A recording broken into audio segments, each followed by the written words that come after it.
importance of collaboration in fostering righteousness and God consciousness.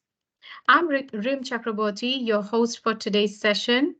With my background as a revert and a national secretary for the Revert Sisters Department at the UK Islamic Mission, I've had the privilege of serving our community for several years. I'm based in Masjid Ibrahim in South Zone. Address a few housekeeping. Please ensure your mics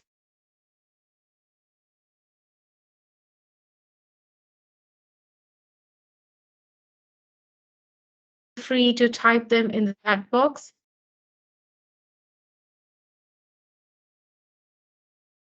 Now we'll commence with a Quran recitation by Sister Sana Kashif,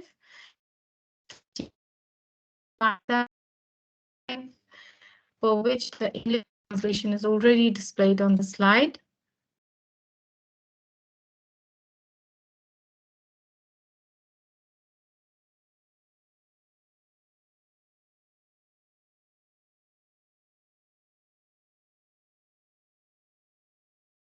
بسم الله الرحمن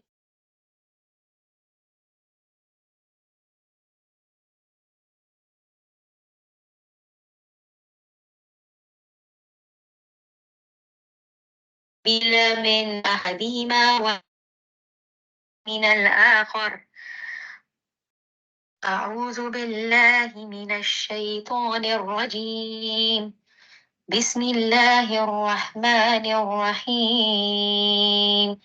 واتل عليهم نبأ ابني آدم بالحق إذ قرب قربانا فتقبل من أحدهما ولم يتقبل من الآخر قال لأقتلنك قال إنما يتقبل الله من المتقين لئن بسطت إلي يدك لتقتلني ما أنا بباسط يدي إليك لأقتلك إني أخاف الله رب العالمين إني أريد أن تبوء بإثمي وإثمك فتكون من أصحاب النار وذلك جزاء الظالمين فطوعت له نفسه قتل أخيه فقتله فأصبح من الخاسرين فبعث الله غربا يبحث في الأرض ليريه كيف يواري سوءة أخيه قال يا ويلتى أعجزت أن أكون مثل هذا الغراب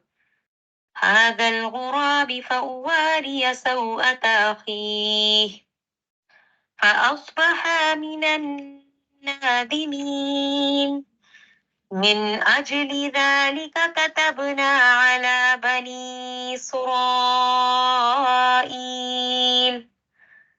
بني إسرائيل أنه ما قتل نفسا بغير نفس أو فساد في الأرض فكأنما قتل الناس جميعا ومن أحياها فكأنما أحيا الناس جميعا ولقد جاءتهم رسلنا بالبينات ثم إن كثيرا منهم بعد ذلك في الأرض لمسرفون إنما جزاء الذين يحاربون الله ورسوله ويسعون في الأرض فسادا أن يقتلوا أو يصلبوا أو تقطع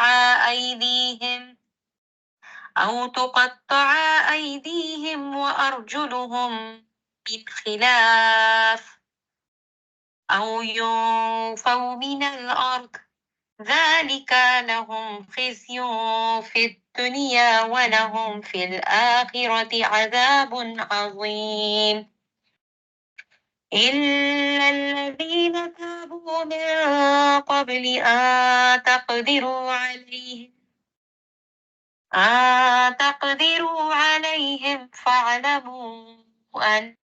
الله فاعلموا أن الله غفور رحيم صدق الله العظيم.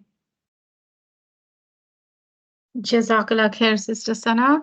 Mashallah, tabarakallah for that beautiful recitation. Inshallah, we'll begin our session now. رب اشرح لي صدري ويسر لي أمري واحلل عقدة من لساني يفقهوا قولي. Prior to commencing today's program, I'd like to present an overview of the central theme for this year's UK Islamic Mission Ramadan. Our emphasis lies on وَكُنْتُمْ أَمْوَاتًا فَأَحْيَاكُمْ, and you were lifeless and he gave you life. The verse, and you were lifeless and he gave you life, from the Quran captures a profound concept within Islamic spirituality. The verse mentioned is from Surah Al-Baqarah, chapter 2, verse 28.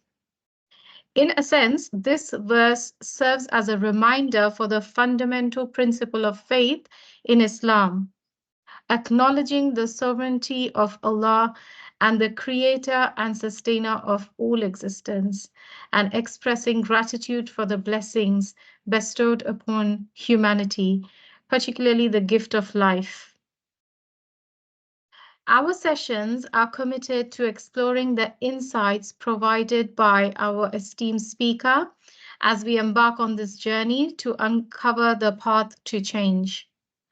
Please allow me to introduce today's speaker, Dr. Mahira Ruby. Dr. Mahira Ruby is a certified personal growth and family coach. She set up Blooming Parenting in 2012 with a vision to reshape and strengthen families and communities to nurture their children and youth to blossom into the gifts that they truly are. Dr. Mahira is currently a senior researcher at Open University and has had teaching and research roles at various London universities, including UCL IOE. Dr. Mahira completed her PhD at Goldsmiths, University of London in the Department of Education 2015. Dr. Mahira has many academic publications and 2 books by the IOE Press. She is a community organizer and is a Shura member of MCA. She is founding member and was the chair of Muslimah UK for 6 years. She is a trustee at various institutions and is involved in many interfaith projects and activities. Dr. Mahira is a founding member of Women 1000. A truly accomplished sister, mashallah. I would now like to invite Dr. Mahira Ruby to deliver her session on family development, where she will be talking about emotional detachment. Please feel free to engage with questions and comments throughout the sessions into the chat box. Dr. Mahira Ruby, the floor is all yours. جزاكم الله خير. أعوذ بالله من الشيطان الرجيم. بسم الله الرحمن الرحيم. الحمد لله رب العالمين. الصلاة والسلام على رسوله الكريم وآله وأصحابه أجمعين. رب اشرح لي صدري ويسر لي أمري واحلل عقدة من لساني يفقهوا قولي. السلام عليكم ورحمة الله وبركاته. جزاكم الله خير for inviting me to this wonderful platform of sisters learning together and may Allah subhanahu wa ta'ala bring much khair to our time together, inshallah. So I'll start the presentation, inshallah, and I do intend it to be interactive, and I will try to finish by 5 p.m., inshallah. So today's topic is emotional detachment. Just as a starter, personally, from the outlook I have on how to approach family and community engagement is to have a positive outlook. So I would like to change this title, if I may, to emotional attachment. So how can we enrich, embed, and nurture better emotional attachment? And through that, we will understand how emotional detachment can take place, and what are the things we should do to reattach ourselves to each other in healthy and meaningful ways emotionally, inshallah. So moving forward, I have a question for you all, and I hope Sister Rim can help me read what people write in the chat. So why the question I have for you is, why is there a disconnect between us and our families? In your view, what are the reasons? What causes us to disconnect between us and our families? So if you could just put that in the chat, I'd like it to be twofold. First of all, let us concentrate on internal factors. So in our families, what are the causes of disconnect? And then after that, we'll go to the external factors. So what are the internal factors that creates disconnect? Okay, we've already started getting answers coming in. So we've got Sister Aisha Khwaja. She said lack of communication. And we've got Dr. Sadia Ahmed say mindset and opinions. Okay, mindset. And we've also got Dr. Batul say feeling misunderstood. Feelings being misunderstood. Anything else? That's it for now. Okay. Sure. What anything for external factors? What are the external factors? So things factors outside of our family that impact disconnect between us in our families.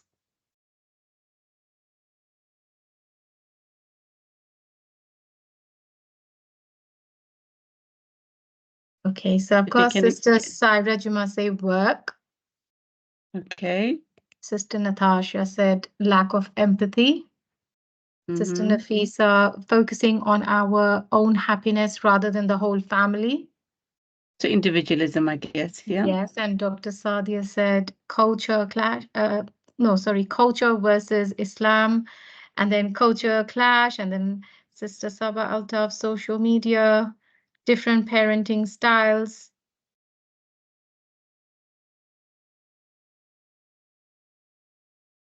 Okay. So parenting styles I'll put as internal, I guess. But again, expectations of parenting styles can be external as well. Yeah. Any others? Okay. So there are, as we can see, there are many factors that affect our connection in our families, and each of these actually are a session on their own. So if I we have a year's worth of work to do here, in a sense, where each of these points that have been mentioned require an extensive investigation, extensive sort of depth to look at what they mean. So communication can mean so many things, as mindset, as opinions. What does it mean for feelings to be understood and misunderstood? Work is a whole topic on its own, as is empathy, individualism, which is again related to culture. What is the culture in Islam? What is the culture that the ethnicity that we come from?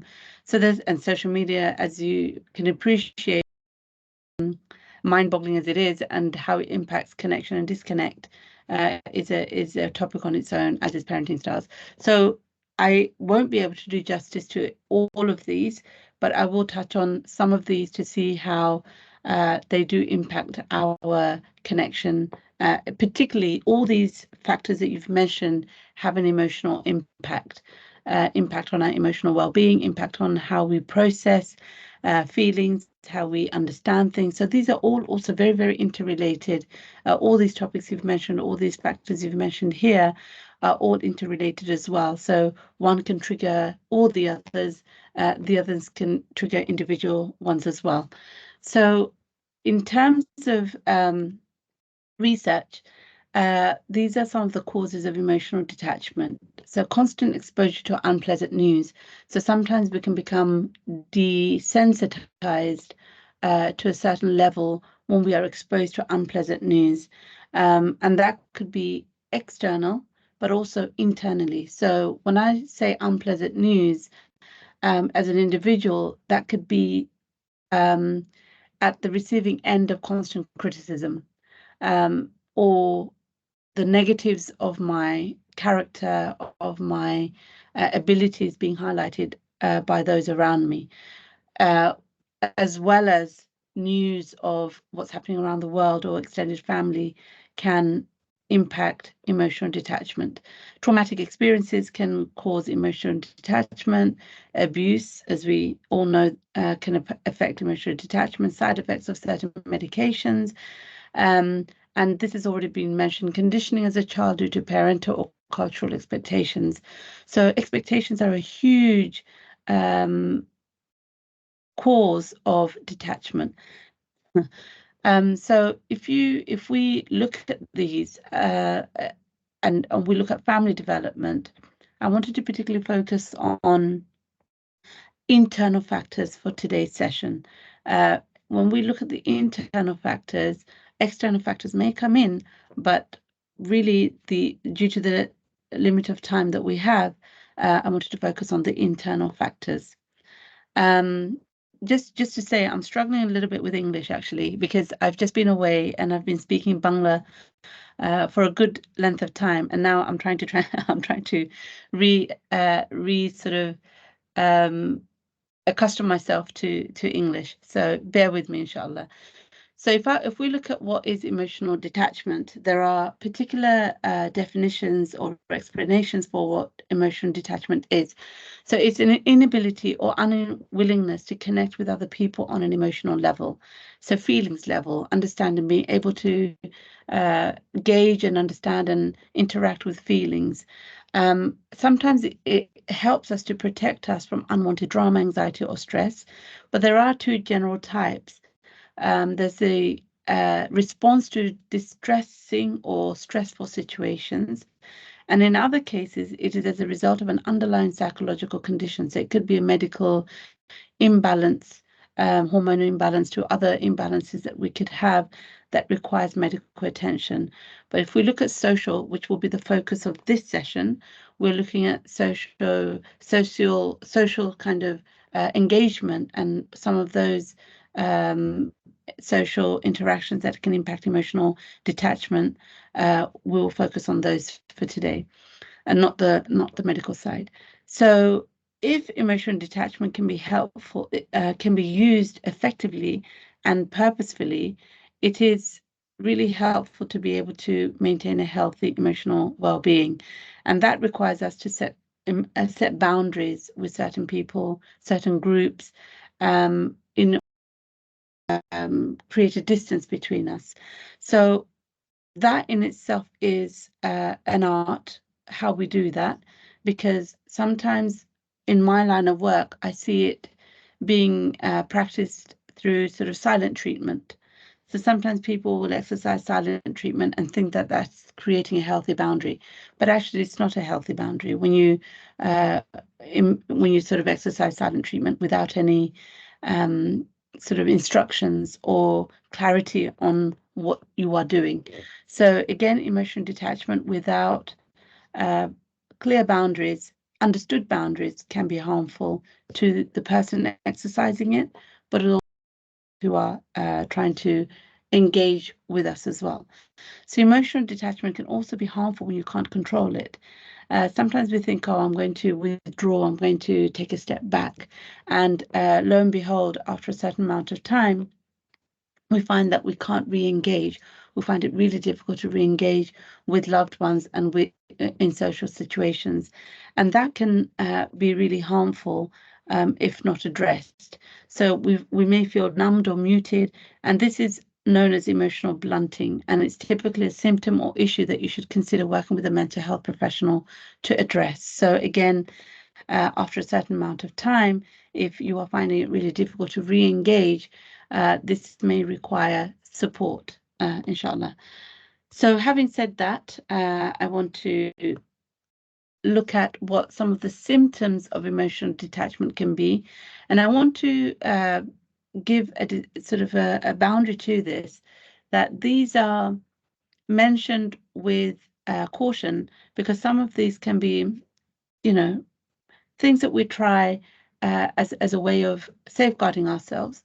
But again, if not done appropriately, then they can be a cause for concern. So symptoms are difficulty creating or maintaining personal relationships. So this could be with a spouse, with children, with parents, so very close relationships. If we are finding it difficult to create those relationships, a lack of attention or appearing preoccupied when others are around. So sometimes we experience this as being absent, so not being present. So I'm speaking to somebody, I'm speaking to my sister or my mom or my child, and I find that they're really not absent. They're not present. They're not really, they're and eyeing, but then they will say something that's not connected at all to what I've said. So that preoccupation, if it's consistent over a period of time, then this is seen as detachment. Avoiding people, activities, or places because they're associated with past trauma, which can develop into phobias, but also can trigger panic attacks. Reduced ability to express emotion, difficulty empathizing with another person's feelings, not easily sharing emotions or feelings, difficulty committing to another person or a relationship, not making another person a priority when they should be. So some of those attachments are sort of hot and cold kind of emotions that we might be feeling. How to identify emotional detachment? When we feel that I have an inability to feel emotions or feeling empty, sometimes we feel empty, even though we're in a crowd, we're in a room full of people that we love, I still feel this sense of emptiness. Losing interest in enjoyable activities, becoming less involved in relationships, showing little or no empathy towards others, being harsh or unkind to others. So again, these are, what I want to say is that these are on the scale of 1 to 10, these will be from 5 onwards, right? So 5 or 6 onwards. So again, these are signs that we need possibly support from loved ones or medical professionals or counselors or coaches. So what do we do in the prevent space? So when I talk about the prevent space, it's sort of looking at the area before 5 on that scale that I've mentioned, or 6 on that scale that I've mentioned. So as we're talking about family development, I wanted to focus on the family. So what we have in the family starts with the spouse, so the husband and wife, and this is the strongest unit.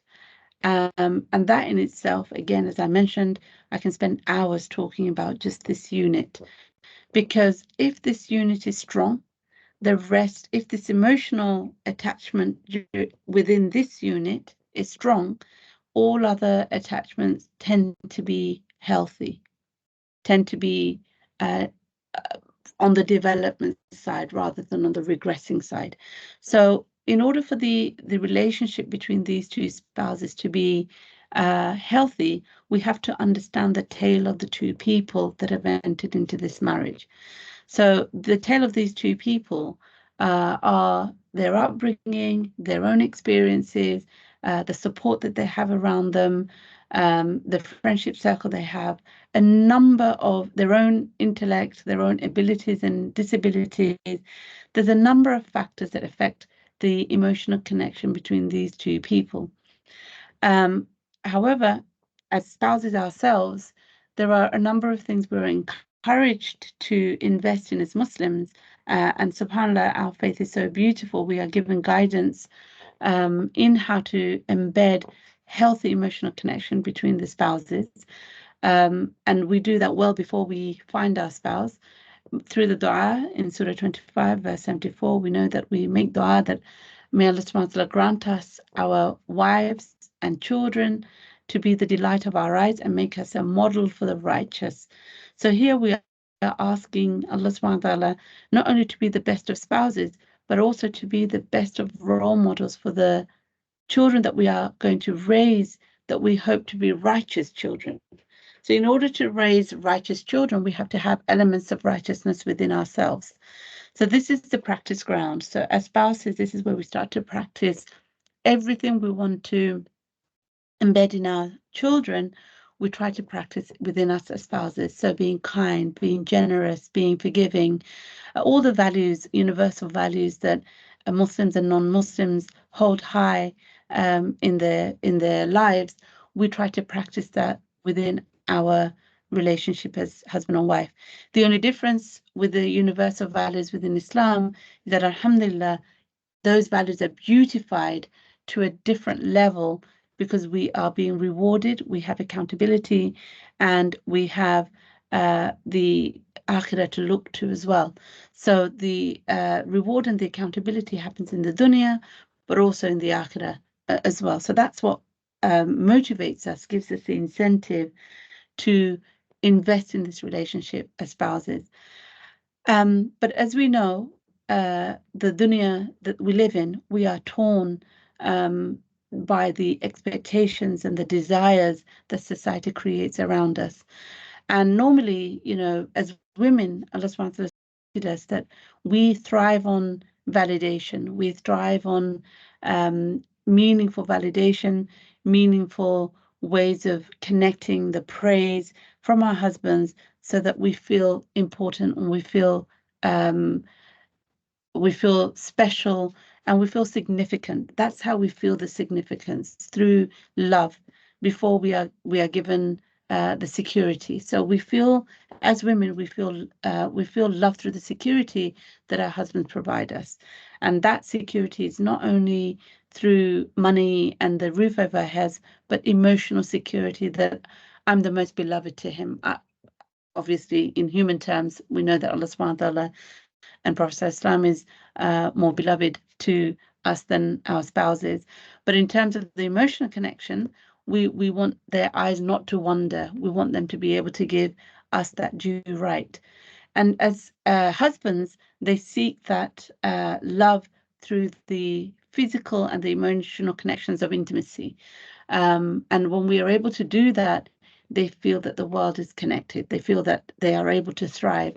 And there's some research that shows that husbands that are able to have emotional connection through a peck on the cheek or a hug before going to work, they perform much better at work than those who do not get that connection. So we as wives have that duty to make sure that our husbands are connected to us emotionally in that way.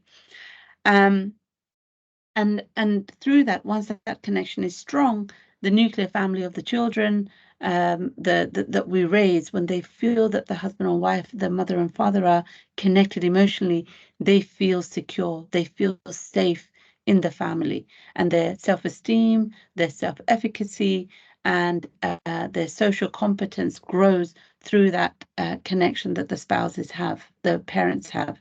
So they thrive in that environment. And part of that is to be able to relate to the extended family. So again, emotional connection isn't just where we as parents actually are the gatekeepers to the extended family for our children. So again, bearing in mind the way you utilize that power you have as being gatekeepers. How do we decide when our children get to see their grandparents, their aunts and uncles? Even though we might live in the same house, we still decide how much exposure our children have to the extended family. So the extended emotional connection, extended emotional well-being, extended self-esteem grows from extended connection to the extended family. So again, we should invest in healthy amounts, and for each family that will be different, what that healthy amount is. So the more connection, positive connection they have to extended family, the more rooted and grounded our children will feel in their identity, as we will, as even as adults, we'll feel more grounded. So again, emotional connection, emotional attachment is grown and nurtured through the extended family network, and then we go into the community. And as I said, for the purposes of this session, we're going to concentrate on the family.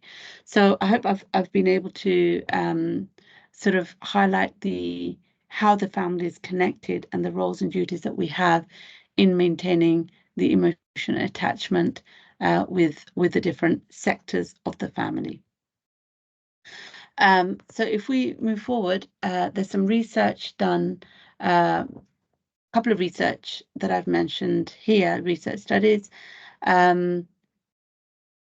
First one was being done in 2013 as part of an enrichment program where marital satisfaction among couples between the ages of 18 and 40 was conducted in America. And this study concluded that three factors actually affect connection, emotional connection, and that they are division of household labor, finances, expression of affection. And as I've mentioned, the expression of affection is really important between couples, not necessarily socially for public display, but really even in front of our children, we are able to express affection appropriately, age appropriately as well. And the more marital satisfaction there is going to be more emotional connection within the family. Yeah, within the children, between siblings as well. Sibling rivalry often is because they're vying for parental affection. When they know that parents are grounded and they have good connection, they then receive the healthy amount of attention that they desire. Children will reduce their sibling rivalry, and sibling rivalry isn't always bad. It's a really healthy way of developing a negotiation and many other things. So a healthy dose of sibling rivalry, it should be allowed and ignored by parents. So this concludes the sort of idea that we need to engage better with how we develop division of household labor between us as spouses, finances. Consultation is a huge factor here, and we know we are encouraged to consult as Muslims, and the more consultation that we do, the healthier the division of labor will be, and the division of finances will be towards things that matter. And the other research is through the Gottman's Institute, where they looked at conflict and how to manage conflict. So whenever there is a conflict, somebody has to take the olive branch. Somebody has to take it within the marital relationship. Somebody has to be the bigger person. So if, for the purpose of today, since we're all women here, if we were to take that role, then we would have to do these three things. We would try to use gentle startups as much as possible, not with a criticism, even though we might be really, our desires to criticize our husbands or our children, we'll try to use a gentle startup. And the gentle startup looks like, what's going on? Are you okay? Is there something you want to tell me? This is how I'm feeling. Do you want to explain what happened so that maybe I misunderstood? So again, a gentle startup is really important to have a healthy conversation. Compromising with each other comes from being able to have that gentle startup and being able to calm down, finding self-soothing mechanisms. I can't expect, when I'm riled up, I can't expect my husband to be able to soothe me or the children to soothe me or calm me. I have to find my own mechanisms of ways of calming down. And there's a couple of hadith here and a quote at the bottom here from Evan Coons. So here the Prophet is saying, the best of you is the one who's best to his wife, and I'm the best to you and to my wives. So really the teaching to the husbands is to be best to their wives. And to the wives, as Prophet said, I severely dislike that woman who puts her cloak on and leaves the home in order to complain about her husband. So again, gossiping, chit-chatting, bad-mouthing our husbands might be normal in some circles, and it takes a lot of restraint to be able to keep away from that. So may Allah wants to give us the ability to restrain our habit of complaining about our husbands, and to do that in a meaningful way to particular individuals who we know will give us constructive feedback. And they are few in number and not to the masses. And the quote here says that we learn our nature of love not in grand gestures to save the world, but in the normal, everyday struggle to love, to encourage, to bless those beside us. In family, our character is formed and given to the world. So here, character, subhanAllah, the Prophet came to perfect our character. And in this quote, character has been mentioned. So why is emotional attachment so important? And here again, I present to you some research that's been carried out. And in 2008, a particular research shows that the physical development, cognitive development, communication and language development, personal, social, and emotional development happens within families. This is the breeding ground for emotional attachment. And yeah, I spend sessions talking about our own experiences of development, and many of us haven't had healthy emotional development. So how do we do that? We've got to break the cycle at some point. So when we notice our approach to parenting, approach to relationships isn't positive, we need to take courage. We need to have courage to be able to seek support to see how we can break that cycle and start that positive development, inshallah. So parents play a vital role as their children's first and most important teachers. And Katz describes 4 important areas of learning that are heavily influenced by parents.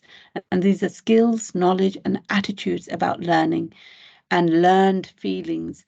So emotional attachment is a lot about learned feelings. So when I say learned feelings, what do I mean? I mean, when is it okay to be angry? When is it okay to cry? When is it okay to be happy? When is it okay to share achievements? When is it okay to share so-called failures? Is that all allowed in our family environment within the walls of our home? And they should be. We should be able to cry. We should be able to be angry. Anger often is subdued because we are told that it's from shaitan, but there's a healthy level of anger. We should be taught how to manage our anger. Anger in itself isn't a bad thing because it's a protection. Our body reacts in anger in order to protect ourselves. It's self-preservation, and it's often from pain and fear.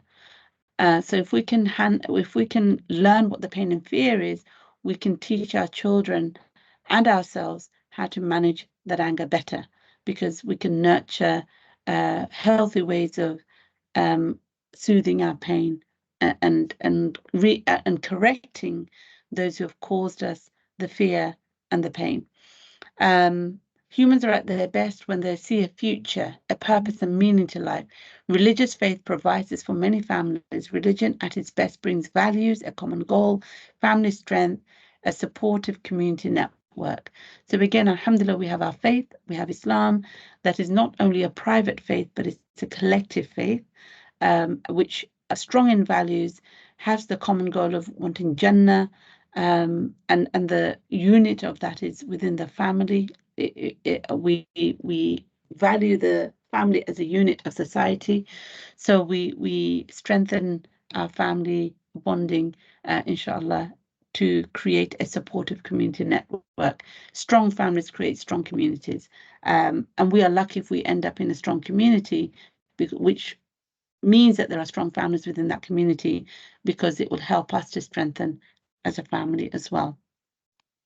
I wanted to share Surah Luqman with you. This is often used to teach children how they should be. Yeah, often we use this surah with teenagers, with young people, to teach them faith. I wanted to flip it a little bit to us as parents who nurture families, and the lessons we can learn from each of these verses. And this surah is probably very familiar with majority of you here, so I won't go through the verses, but just with verse 1 here, verse 13 here, which I've referenced as one, we can look at the art of modeling. So how do we model connection to Allah? And I've sandwiched these verses with modeling. So modeling comes at the beginning, modeling comes at the end as well. So modeling at the beginning looks at our connection to Allah, and how we model that will create a healthy level of attachment with our children as well, because we will always prioritize our connection with Allah, and He will be our reference point. Teachings will come from our faith. Second one here looks at parents' relationship with their own parents. So when we talk about dutiful to, and we expect our children to be dutiful to us, we need to model good relationships with our own parents, however difficult they may be. We also know, we're not allowed to say oof to our parents. So again, here, restraint is in front of our children, particularly, is very important, how we relate to our own parents and extended family. Point 3 here, when it talks about looking at weight of action, I've referenced it to accountability. So again, how do I take account of myself? Do I apologize to my children? Do I apologize to my spouse? Is that part of my repertoire? Is that part of my adab of interaction? And this will create good attachment to myself first. When I have self-accountability, I will have a good relationship with myself, and that will initiate good relationship with others around me. Prayer perfectly, again, mindfulness, being mindful of my actions is really important. Being able to evaluate is also very important as part of accountability. Point 5 talks about forbidding the evil, promoting the good, which is part of our integrity. According to a piece of research, integrity is the ability to have honest and open conversations with humility. That again is at point 8. So again, integrity is very important. How do I correct people should be through humility. Point 6 here, boundaries. Patience isn't just me being a punching bag. Patience isn't turning the other cheek. Patience is about, and it's interesting, it comes after the point above, because forbidding the good and promoting the good and forbidding the evil is being part of patience. It's active, it's a verb. Patience is not a noun. It can be treated as a verb where it's active. So it's not me going mute and just withdrawing and not engaging. It's actually being able to, with humility, being able to say to somebody, I don't think this is right, and then being able to take a step back. So being able to set boundaries. Number 7 talks about pride. So accept constructive feedback. As a parent, as an individual, I should be able to accept constructive feedback given by loved ones and those around me. Arrogance, the antidote to arrogance is to practice humility.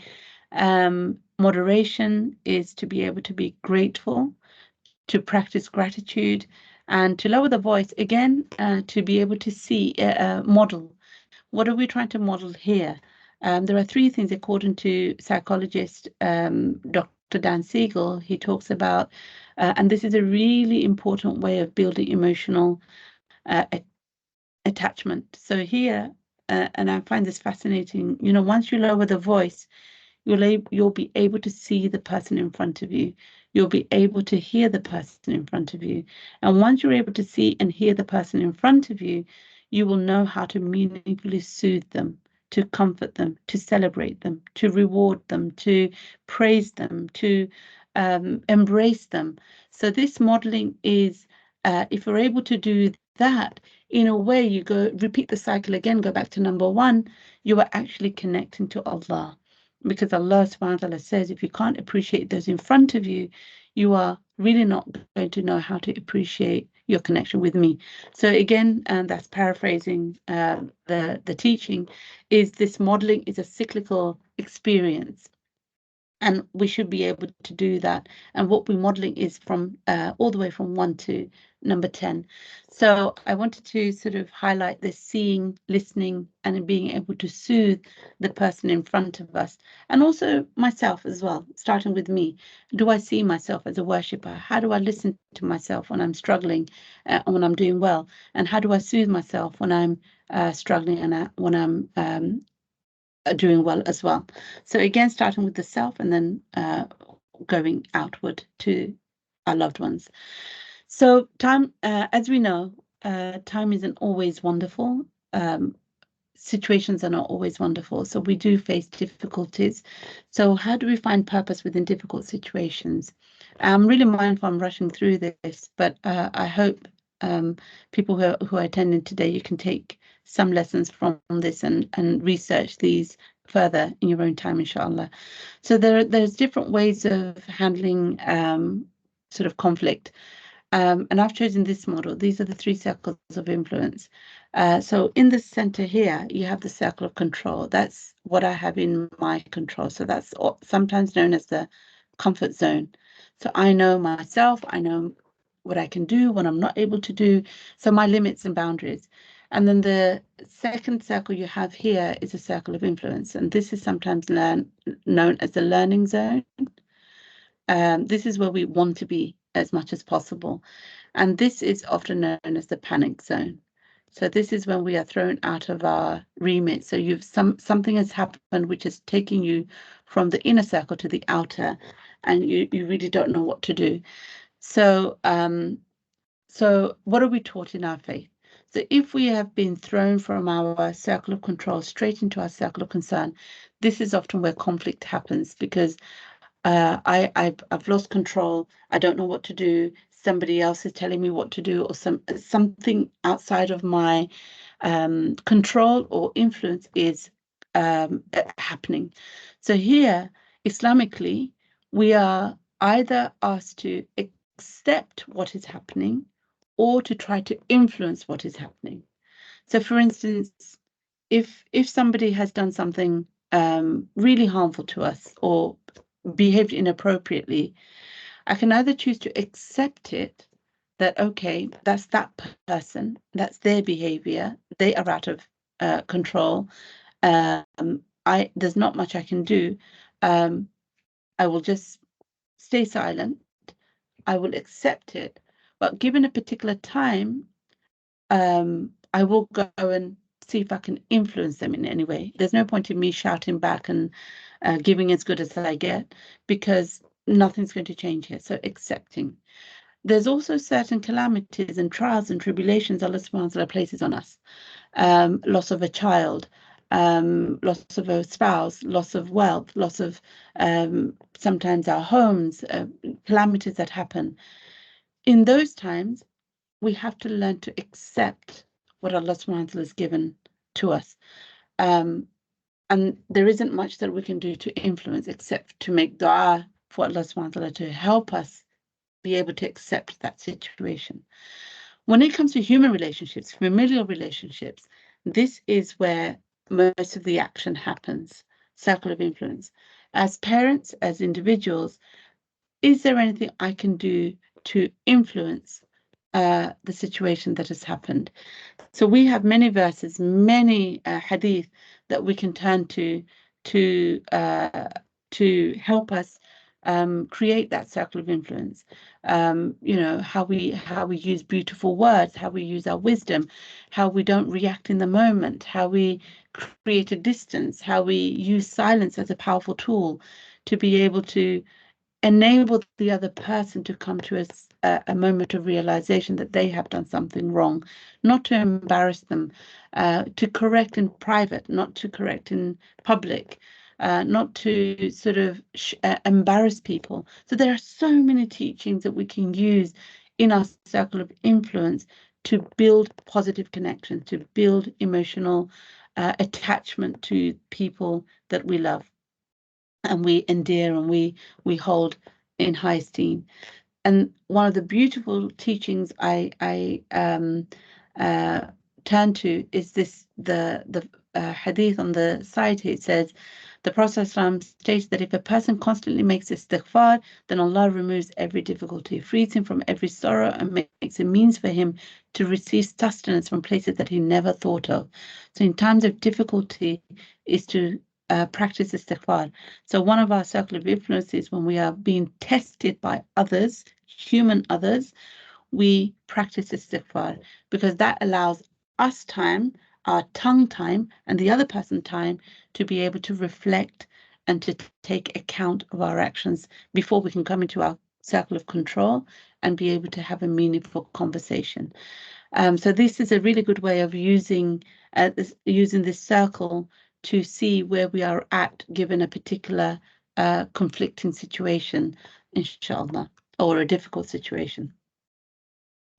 What are the six functions of a family? To worship Allah, to meet our basic needs, to create belonging and connection, to create safety and security, to give direction to each other, which gives positive health benefits and community benefits. And we are all familiar with this verse from Surah Al-Imran that is here at the bottom. So again, if all these exist in a healthy balance, sort of, I don't believe balance exists, healthy portion, not 99%, but we're looking at 45% even, according to some research, that if each of these are between 45, 50, 35, 50%, we will be heading towards a good emotional connection with each other, attachment to each other, inshallah. How to develop good emotional attachment. I have 5 suggestions here. Practicing mindfulness. Again, this is based on the sort of concluding slide to the session. So practicing mindfulness, connect and build relationship to Allah. Strengthening relationship, be creative in connecting with loved ones. So one thing I found really helpful is, in your day-to-day life, finding a moment during the day when the other person that you're thinking of least likely expects you to message them, just send them a text message. And you'll see the reaction that they give. They will feel so connected, that it will be so meaningful. To set boundaries. So again, if you've been treated harshly, do express that you are feeling hurt, but you would like to take some time to be able to reflect. And that's really important before you want to retaliate, because the desire is to retaliate.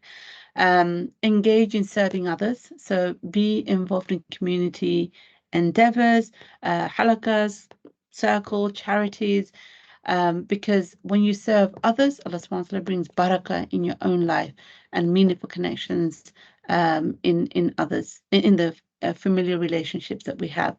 Finding ways to be emotionally vulnerable.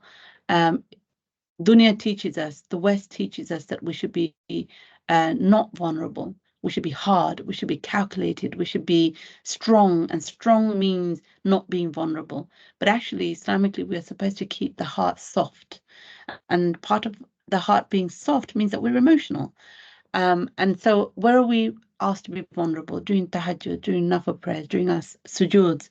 So making dua for ourselves, and dua, first point of connection is to Allah. And then we reach out to those who can help us, specific individuals that we know may be harsh in response, maybe say things that we don't want to hear, but it's important to go to those people who will be objective and supportive in us being emotionally vulnerable with them. So we can be emotionally vulnerable with our spouses, with our children. But again, I say this with caution, because there is a healthy way and there's an unhealthy way of doing that, and that's for another session. But to Allah, we can be as we are, the raw selves that we want to be, because Allah subhanahu wa ta'ala does not judge. He consumes and He takes our vulnerability and returns it to us as strength, inshallah. So again, find ways of being emotionally vulnerable with Allah subhanahu wa ta'ala. And I want to end the session with this, that nothing is placed on the scale that is heavier than good character. Indeed, the person with good character will have attained the rank of the person of fasting and prayer.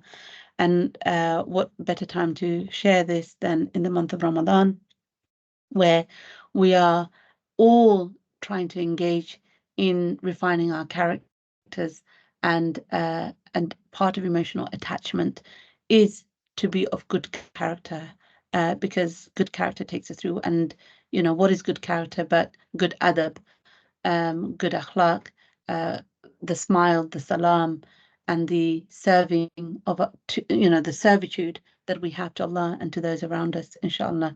May Allah subhanahu wa ta'ala accept our fast.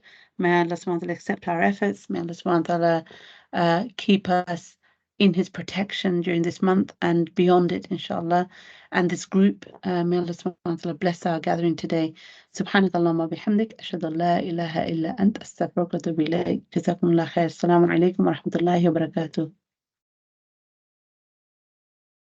Wa alaikum assalam wa rahmatullahi wa barakatuh. Ameen to all the duas. Jazakallah khair, Dr. Mahira Ruby. That was really amazing for leading such an exceptional and enlightening session. Your insightful contributions have greatly enhanced our understanding. We sincerely appreciate your valuable input. Sisters, do you have any questions at all?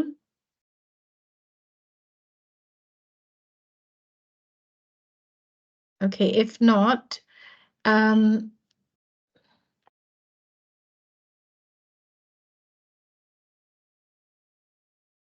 far should we allow?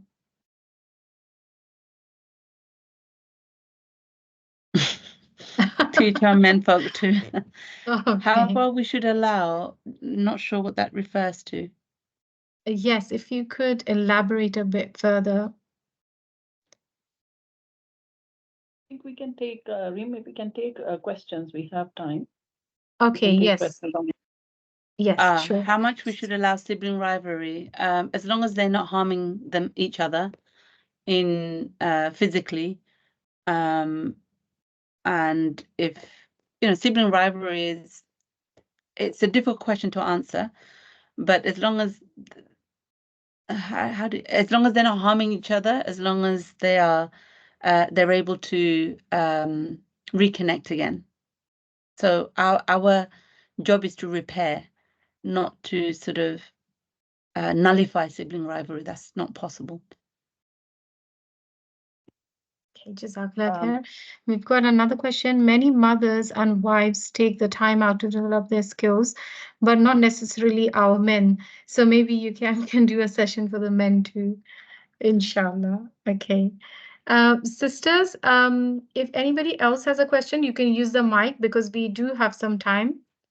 Okay. Assalamu alaikum, Rims. Can I ask a question, please? Yeah, sure. Go for it. Yeah. Okay. So, Dr. Mahira Ruby, that was really an insightful, session as well. As you said, it's a vast topic. I wish we could have, go on and on about it. And mashallah, you have so much knowledge to share. Inshallah, in future as well, we will be doing more sessions about this topic. I just particularly want to draw your the attention, or learn more about what you said in the end, that we should be emotionally vulnerable in a way which is safe, but yet we have to soften our heart. And then when you mentioned about some person who, if I'm not wrong, is like a mentor to us, like an emotional and a mentor who can guide us in our difficult situation. So if you can elaborate on that, what should be the qualities we should see in that person?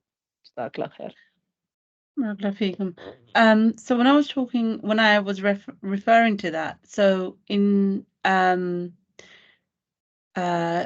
short amount of time I have, what I wanted to say is that emotional vulnerability can be misused and can be misguided.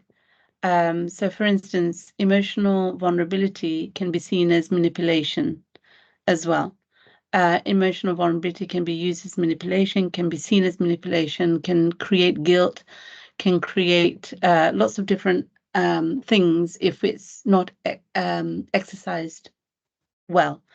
So what I was referring to is that in terms of mentor, is if we are, I mean, we go to people every day for validation, don't we? To our spouses, to our children. Oh, did Mummy cook this? Do you like my cooking? Do you like the way I'm dressed? So we do this daily for validation, as do our husbands and our children do.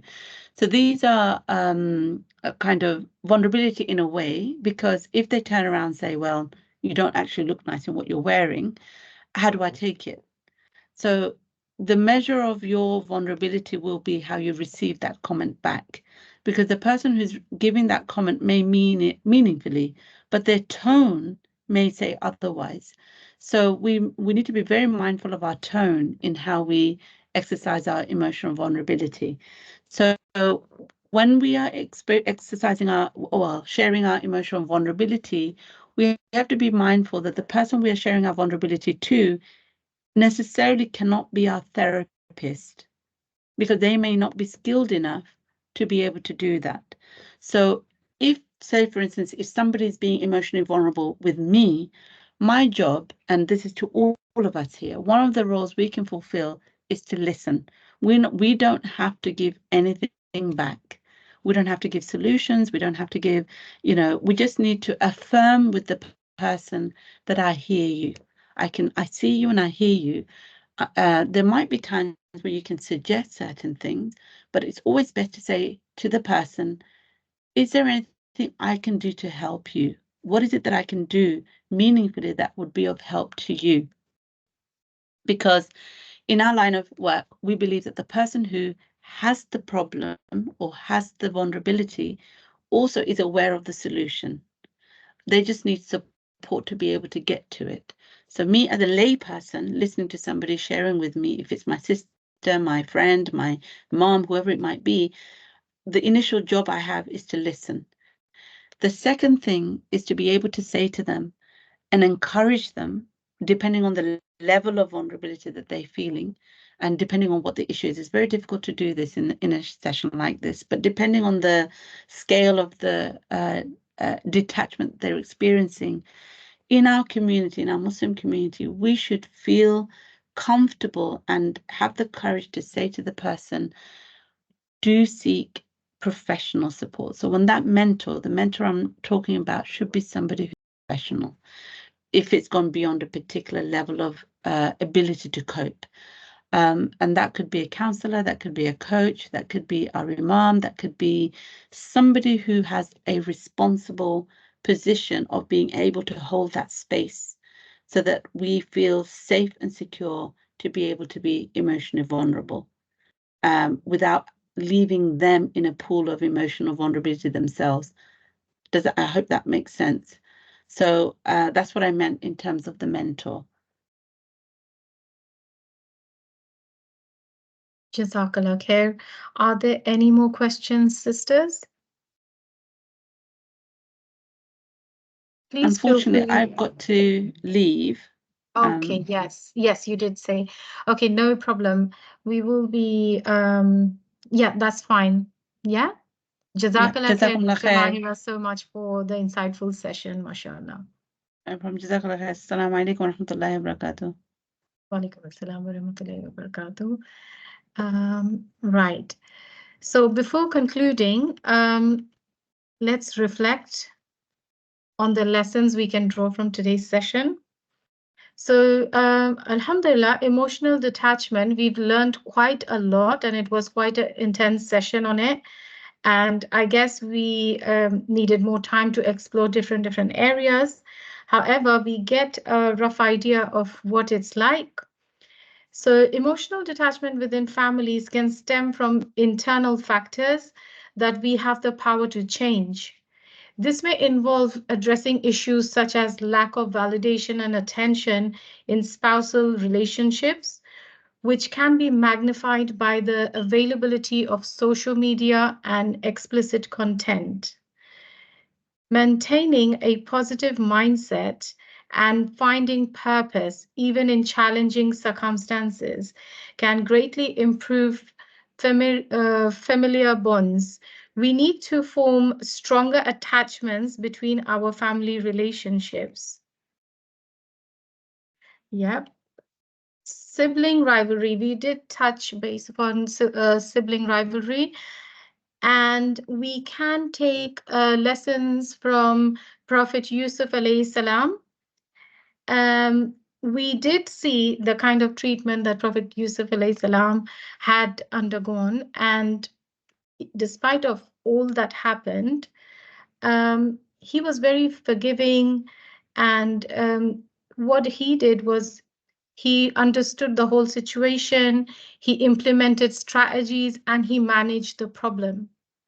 Additionally, when individuals confide in us about their family matters, it's important to offer support and guidance in line with the teachings of the Prophet Muhammad sallallahu alaihi wasallam, who emphasized preventing oppression in all forms.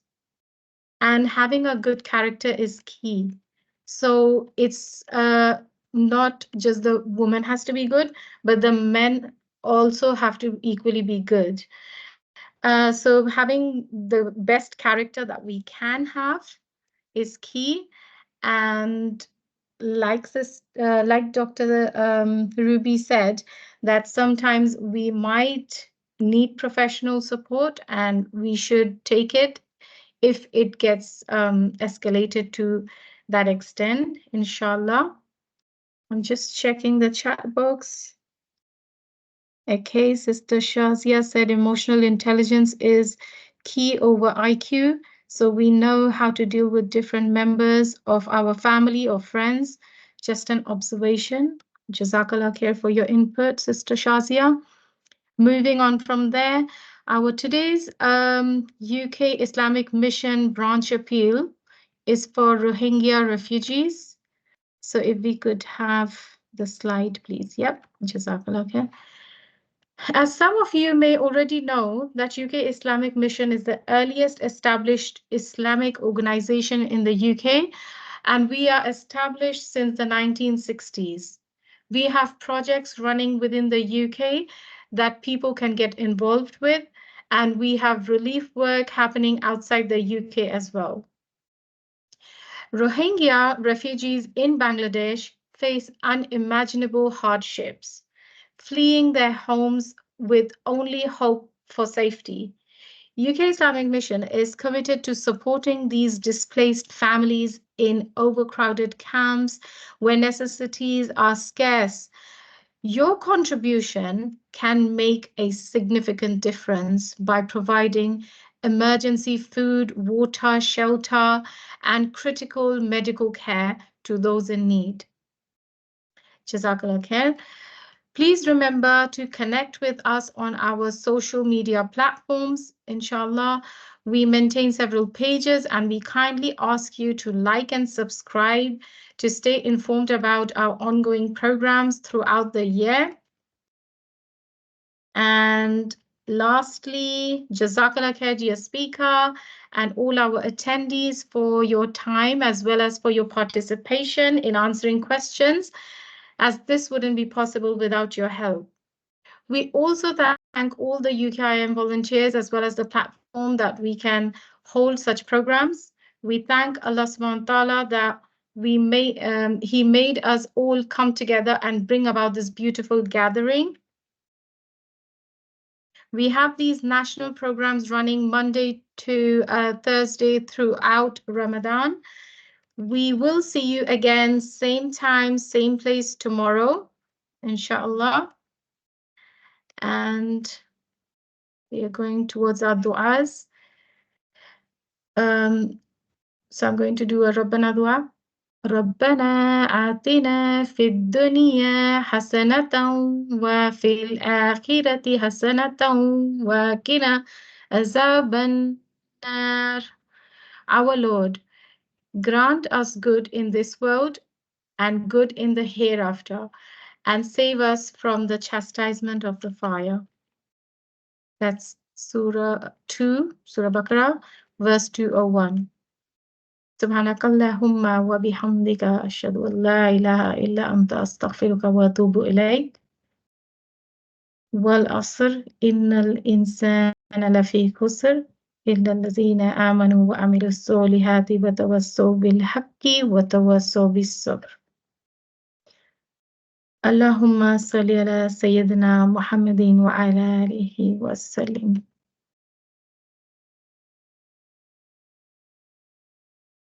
Jazakallah khair, everyone. Jazakallah khair, all sisters. And yes, that's all for today. We'll see you all tomorrow, inshallah. Assalamu alaikum wa rahmatullahi wa barakatuh.